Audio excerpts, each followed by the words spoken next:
Dia Diva Harja, agus fáilte arás go Irish with Rosie. In today's video, we're going to talk about and learn how to use the different words for before and after in Irish.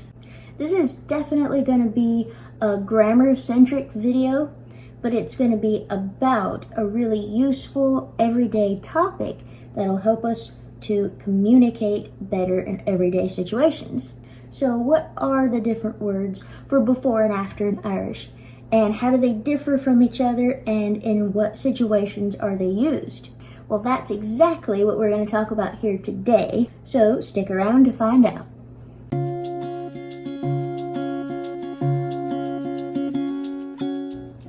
So, before and after in Irish. This is not as straightforward a topic in Irish as it is in English, but it's an easy enough concept once you have everything laid out, which is what I've attempted to help do today with these notes that you'll see here during the whole video on the other side of the screen. So hopefully these will be a good aid as I'm talking throughout the video, and let's get started. Okay, so first let's talk about the words for before in Irish.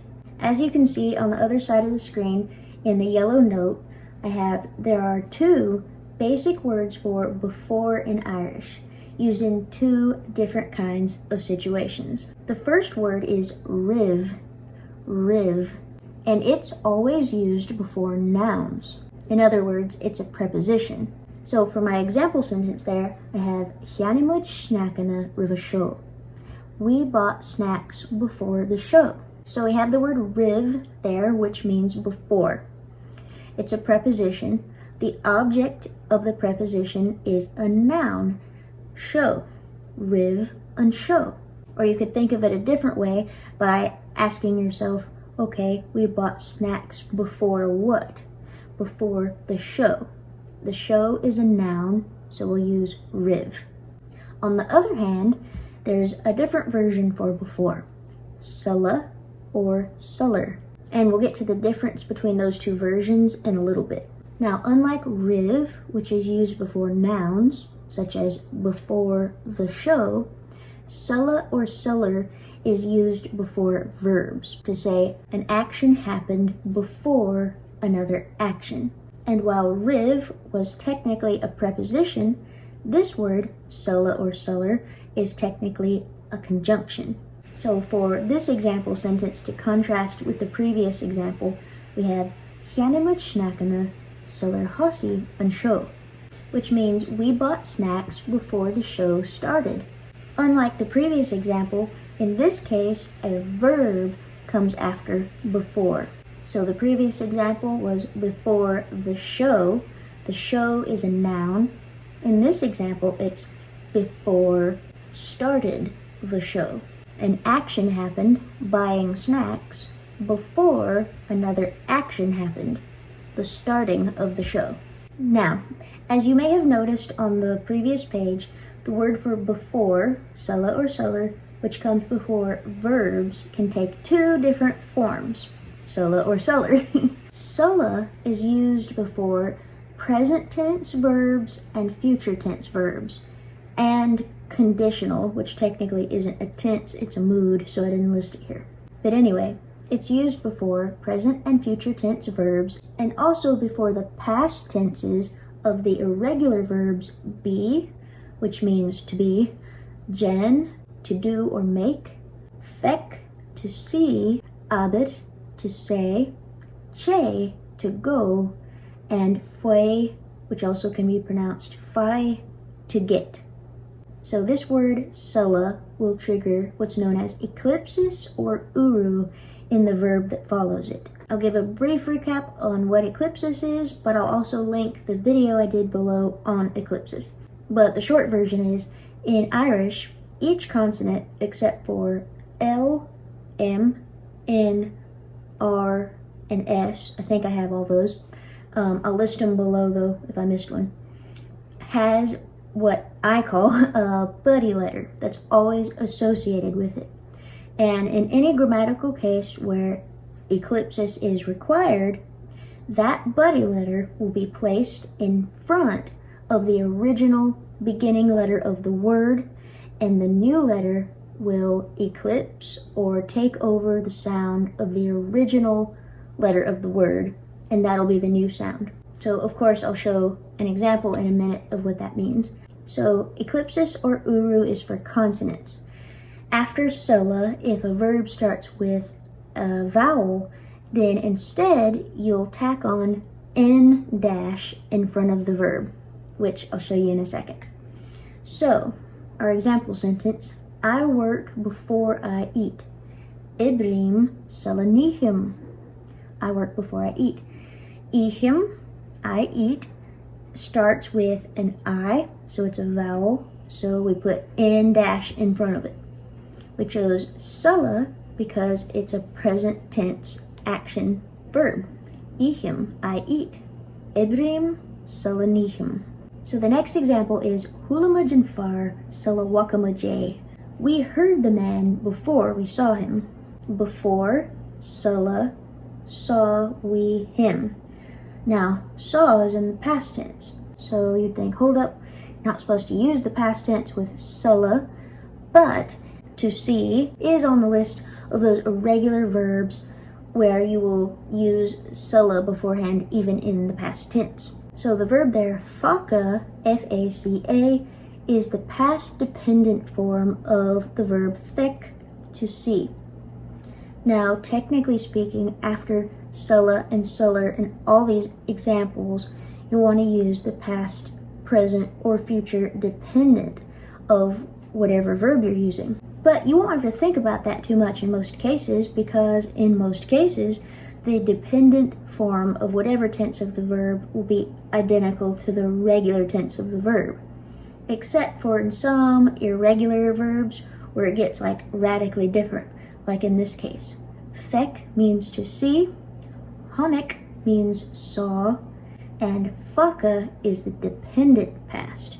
You won't really have to worry about that right now. I'm just explaining in case it looks kind of weird in this example. So faka, the dependent form of the past tense of the verb, thek, starts with an F. And F is a consonant, and it's an eclipsable consonant, so we're going to eclipse it. The buddy letter for F is BH. Technically that's 2 letters, but as far as Irish eclipsis goes, BH is treated as 1 letter. So we're going to add BH before faka. The sound that BH makes, w, is going to take over or eclipse the sound of the F, and it'll become the new beginning sound of the word. So it goes from faka to waka. Hulamajanfar salawakamaje. The other form of this word for before is suller, and it's used before the past tense of all verbs except for the irregular verbs that we listed before on the other page. Now, unlike sala, which triggers eclipsis or uru, suller triggers lenition or shevu. Shevu or lenition is just the process of adding an H after the initial consonant of a word, and adding that H will change the sound in the beginning of the word. So unlike with eclipsis, where a separate letter takes over or eclipses the original sound, the H and the original consonant will work together to create a whole new sound. So let's look at the example I have. Lan meachach salar hanekshi. I cleaned the house before she came. So again, this is a verb action happening before another verb action. Cleaning the house before she came. Hanek, came, is the verb that comes after suller.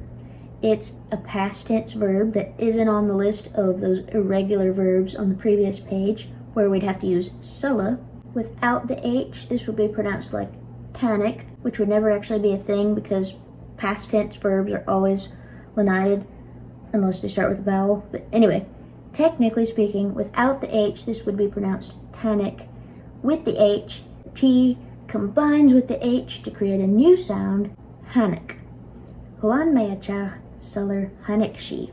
If the verb in this kind of situation were to have started with a vowel, it would just be left alone after suller.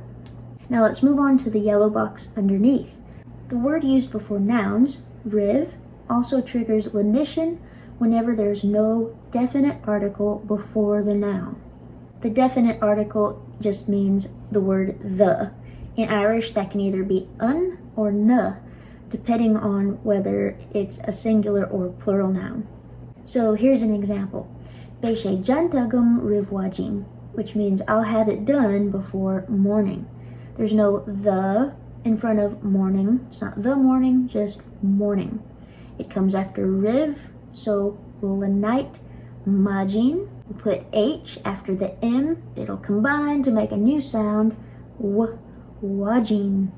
So that takes care of before. Let's move on to after.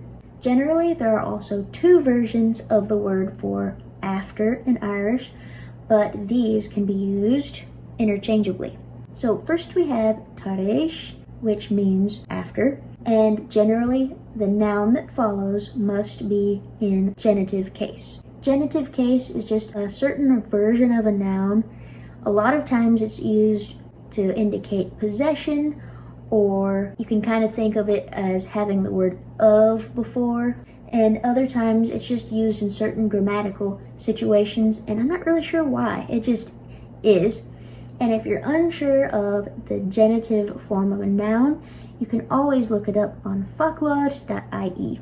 But no matter how you think of it, the genitive is always going to have a flavor to it that's sort of like a lesser version than its full nominative self. I don't know if that makes any sense. Anyway, so let's look at the example. Feki me tareish na skalahu. I'll see you after school, or technically, I'll see you after the school.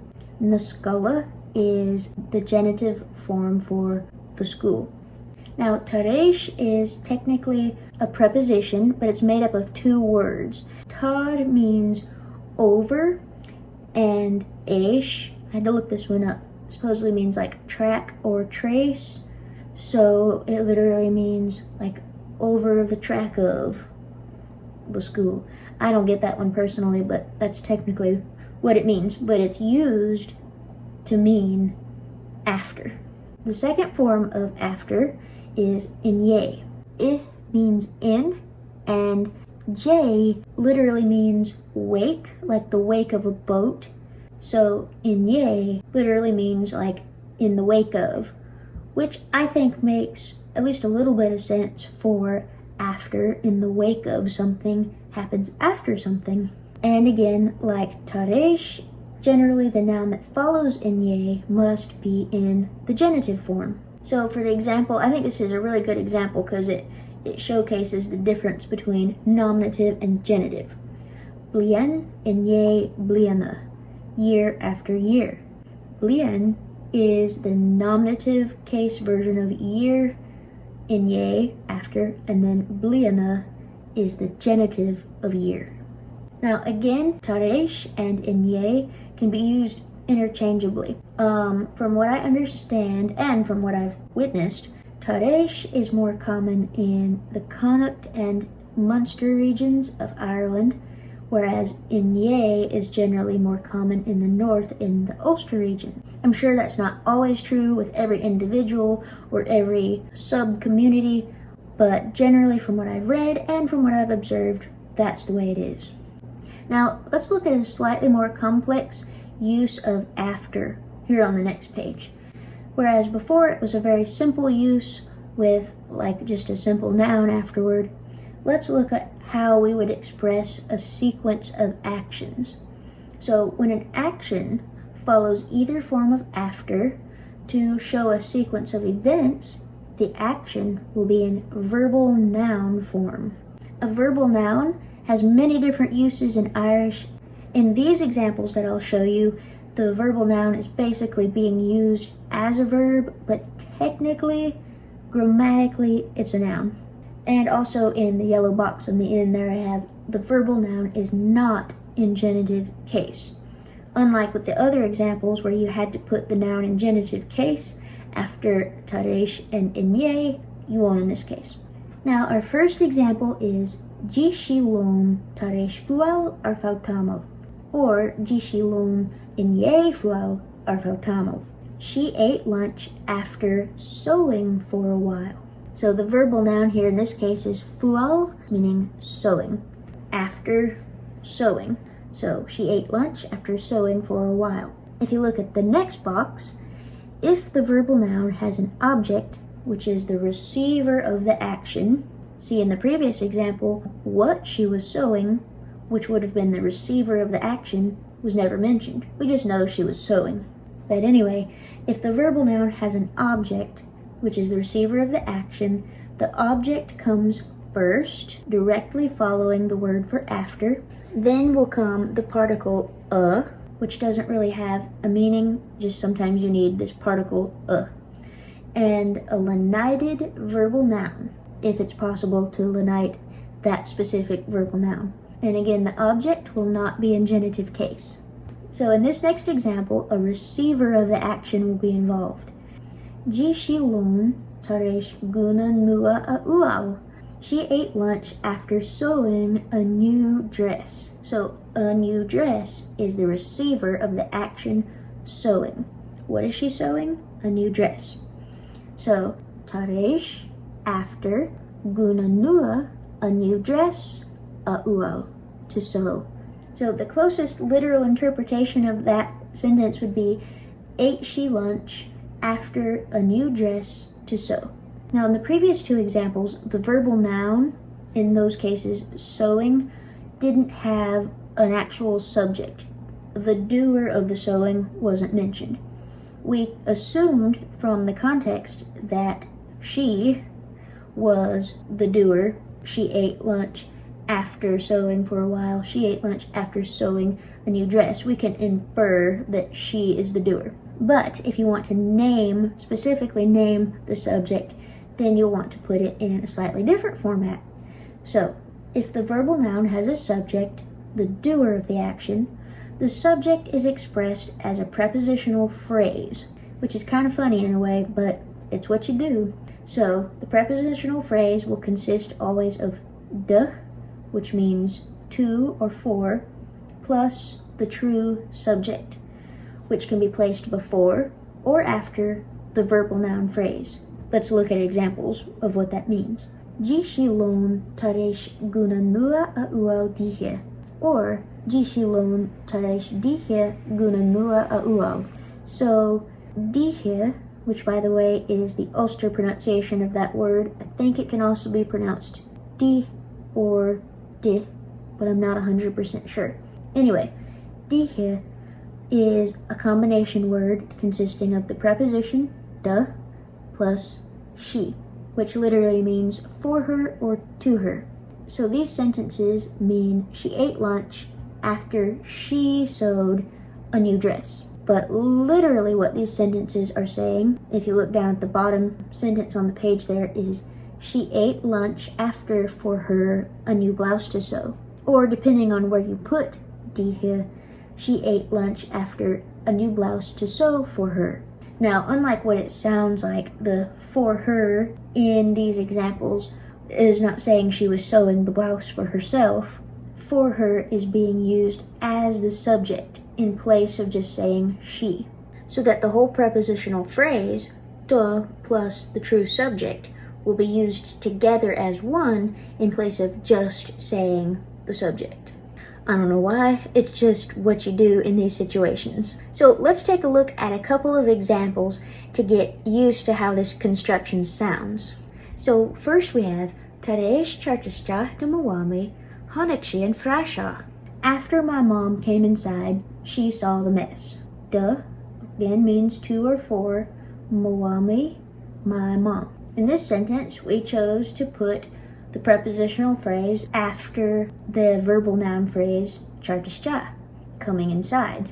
After coming inside, for my mom saw she the mess. The next example, Huin me inyedu me nagartu.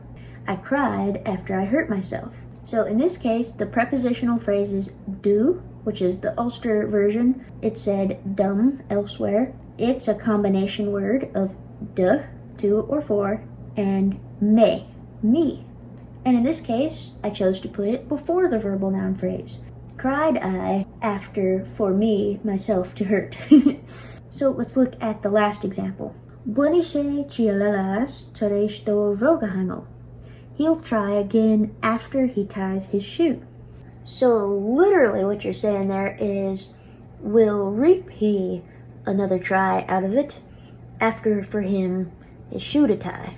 The prepositional phrase subject in this case is do, which is a combination word of de, to or for, and she, he, so together it's do, to or for him. So that mostly wraps up before and after in Irish, but I wanted to address one more thing on the last page. You can also use a different set of words to convey the meaning of before, as in before that or before this, and after, as in afterward. So in those kind of cases, for before, you can say rivishin or rivishaw, which literally means before that or before this. Or you can use the word hana, which also means before, and can be used in either situation, before this or before that. Hana can also mean already, especially when used with the word hain, to be hanahain, already. There's another phrase, rivre, which is similar and means more like beforehand. But anyway, for an example sentence, I have Unrotu and Shaw Rivashaw. Have you been here before? With a sort of understood before this or before now. Now for afterward, you can say inayation, which is very similar to inye, but inayation literally means in its wake that, or inayeshaw, in its wake this. Or you can say tareshin or tareshaw, after that or after this. For the example sentence there, I have imahamuj inayation. We'll leave afterward, or literally, we'll leave after that. So that's it. That's before and after in Irish from every possible angle I could think of. I hope this video was helpful to you. I know I learned a lot just doing some extra research preparing for this video. But if it was helpful, be sure to give me a thumbs up, please, and subscribe to my channel if you haven't done so already. If you like these notes that I had on the side, you can find them in a file form on Dropbox, which I'll link below, and you can find them in picture form on my Facebook and Instagram. Speaking of which, be sure to follow me on Facebook and Instagram, but especially Instagram, because I'm on there way more. And I think that's it. Agus Gaeilge Duatella. Slán go fóill.